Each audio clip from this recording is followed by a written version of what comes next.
Sa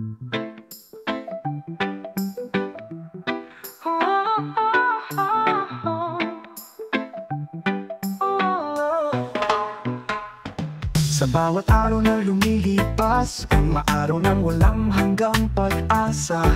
Kitang-kita sa mga kilos at galaw kung paano nakita ang tunay na halaga. Mga lambingan at kulitang walang humpay, kaya mas lalo lamang sumisigla ang mga silakbo ng damdamin. Isang tunay na kahulugan ng pagsinta. Ang alaalang walang tunay na katumbas, pagtitingin hanggang wakas. Mga plano nitong kinabukasan, magiging saksi talaga itong bukas. Nasa dako pa roon ng pagmamahal, na iningatan mananatili at di kukupas. Isang pag-ibig na wagas sa totoo, sadyang pinatagpo ng panahon itong landas. Magkasabay na hinahanap ang landasin, patungo sa tagumpay na ninanais. Upang sa dako pa roon ng tamang paghihintay, matatapos na ang mga pagtitiis. Isang tumpak at konkretong halimbawa, kung tapat sa hangarin di lilihis. Sa kung ano ang magandang panimula, hanggang sa dulo ay anong tamis. Mga pangako mismo ang tumatangan, upang sa bawat sandali ay matagpuan.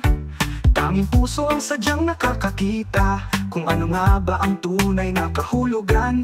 Na doon sa lilim at kalong ng pagsinta, patuloy na kapayapaan ng puso ang makamtan. Mga pagsubok sa iningatang pagmamahal, walang hirap na ito ay nalampasan.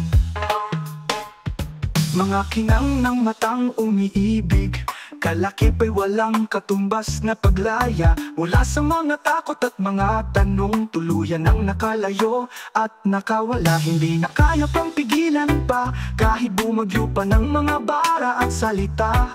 Maiiwan pa rin ang katotohanan mula sa linya ng hiwaga ng may akda. Mga tula at taludtod ang naging saksi sa paglago mula sa inipong alaala. Isang baon ng puso at katiyakan, na wala nang maaari pa na magdikta. Mula sa daloy ng mga pagpupunyagi, magiging saksi mismo ang dambana, na ikaw, Ruel at Rachel Matubang, magkaruktong talaga ang tadhana.